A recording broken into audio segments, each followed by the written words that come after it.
Le missile frappe aussi des sites situés en grande profondeur sous terre, en plus des spécialités militaires et civiles. L'emploi massif de tels missiles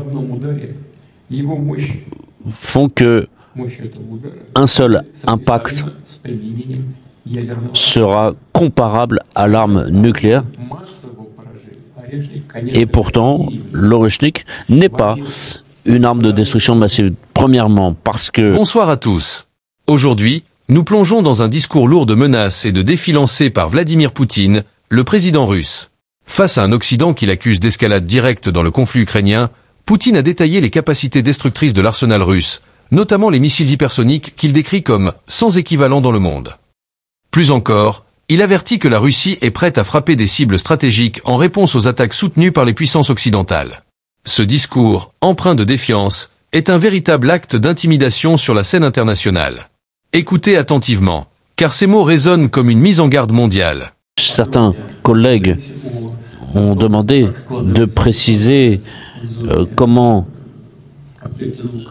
se déroulent les choses dans la zone de l'opération militaire en Ukraine.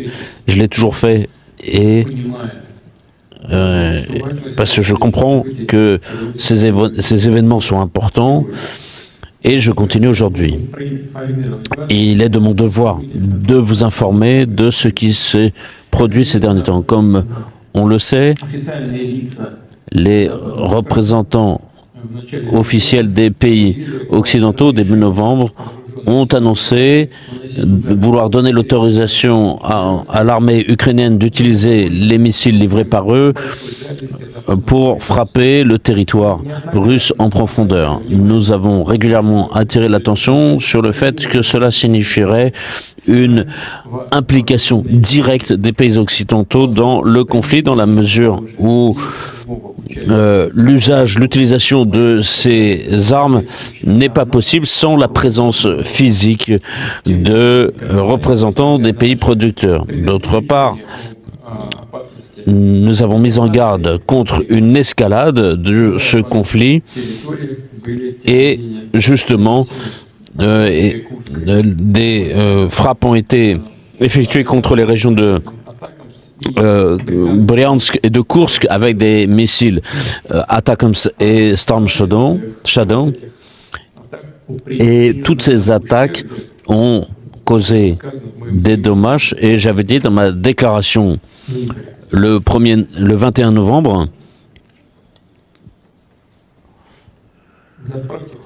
que d'ailleurs, et à titre de renseignement, je voudrais préciser aussi que l'analogue russe de toutes les trois versions de l'ATACMS, c'est l'Iskander et les autres missiles de cette catégorie avec une portée supérieure, des capacités égales et pour les paramètres, les armes occidentales ne dépassent pas les armes russes. En ce qui concerne les missiles franco-anglais Scalp et Taurus allemands, donc avec une portée de 650 km, c'est le cas de Taurus. Donc les analogues russes de ces systèmes, ce sont les missiles basés à terre qui ont une capacité similaire à chacun de ces systèmes européens et notamment aussi en portée. Et à propos des systèmes américains, j'ai dit que les systèmes américains sont inférieurs à leurs homologues russes. Et donc tous ces systèmes d'armes qui sont en dotation notre ennemi, nous connaissons les stocks qu'ils ont, nous savons où ils sont basés en Ukraine et on sait quelles sont les livraisons prévues. En ce qui concerne la fabrication de systèmes de missiles de ces classes, la Russie en a 10 fois plus que l'ensemble de la production de tous les pays de l'OTAN ensemble. Et l'année prochaine, cette production sera augmentée à hauteur de 20 à 25%, voire 30%. Nous voyons que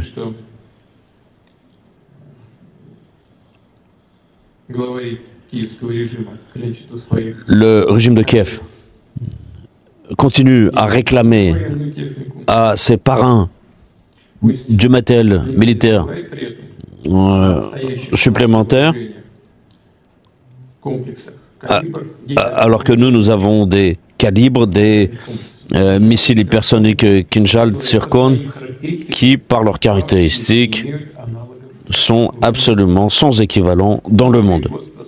Leur production est également en pleine croissance.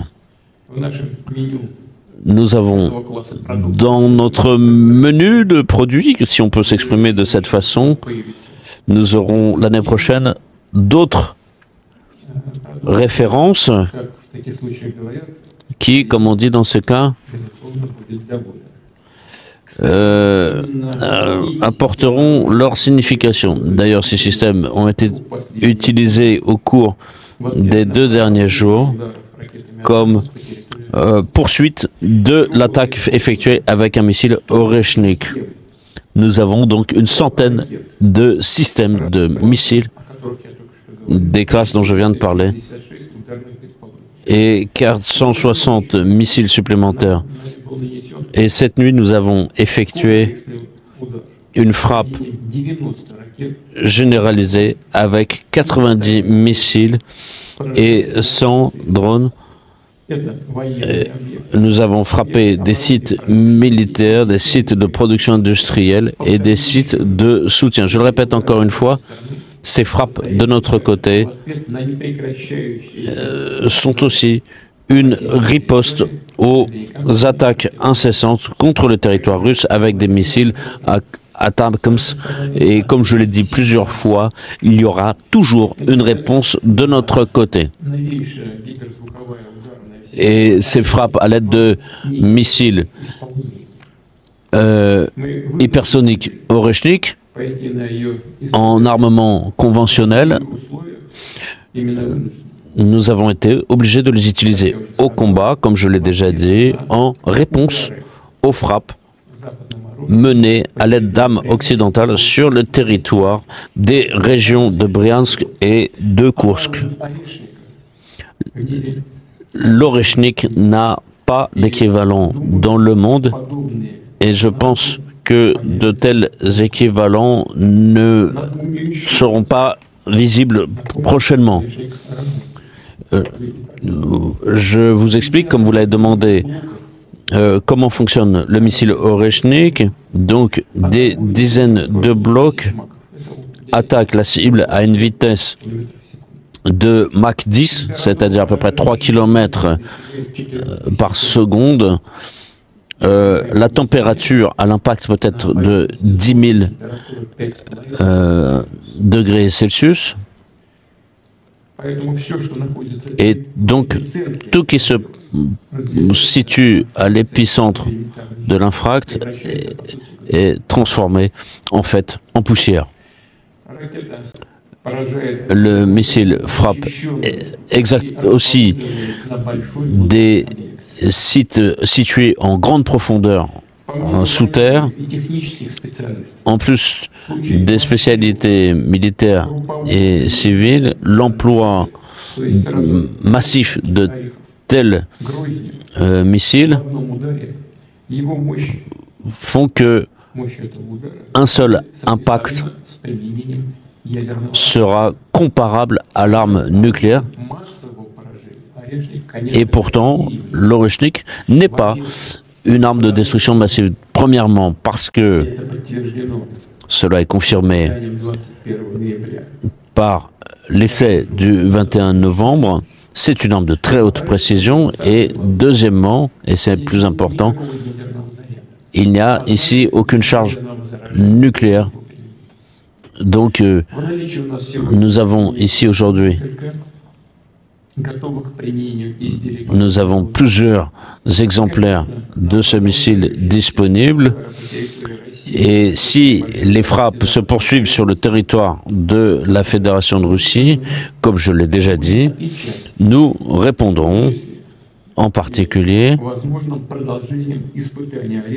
en continuant à tester le missile Oreshnik en situation de combat, comme le 21 novembre, et le ministère russe de la Défense et l'état-major de l'armée russe sélectionnent des cibles à frapper, et ça peut être des sites militaires, des sites industriels ou des centres de prise de décision à Kiev, d'autant plus que le régime de Kiev a répété à plusieurs reprises vouloir effectuer des frappes en profondeur sur le territoire russe, à Moscou et à Saint-Pétersbourg. La production en série du missile Oreshnik a été lancée, mais encore une fois, les cibles seront sélectionnées en fonction du caractère et des menaces qui auront été créées pour la Fédération de Russie. Chers collègues, tout ce que je viens de vous exposer revêt évidemment un caractère important. Mais le plus important, c'est que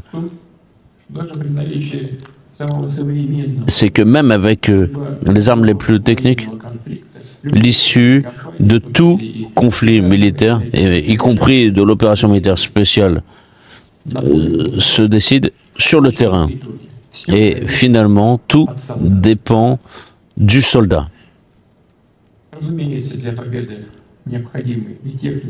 Donc, ce qui est important, c'est les munitions, les armes, mais le plus important, c'est la motivation interne, la volonté du combattant et le fait qu'il est prêt à se dévouer, à se sacrifier pour la patrie.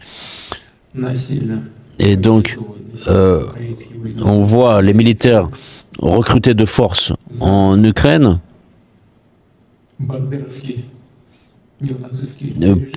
pour défendre le régime néo-nazi et bandériste de Kiev, qui a totalement perdu sa légitimité.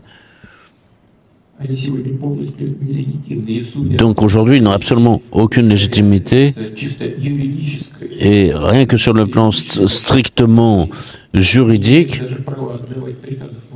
ils n'ont même pas le droit de donner des ordres aux forces armées, dans la mesure où c'est un pouvoir usurpé. Et ceux qui exécutent les ordres donnés deviennent automatiquement aussi responsables. Ils n'ont pas le droit de pousser les gens à la mort. Et de plus, comme je l'ai déjà dit, ce régime est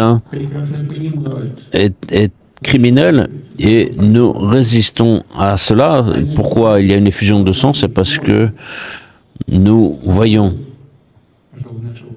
la responsabilité qu'ils ont face à nos générations, et nous sommes pour résister à ceux qui ont voulu une nouvelle fois infliger une défaite stratégique à la Russie. Et donc nos soldats se battent pour la Russie, pour la patrie, pour l'avenir de la patrie, pour leurs enfants. Et donc aucune livraison d'armes, même les plus en pointe technologiquement, ne pourront modifier la situation sur le terrain.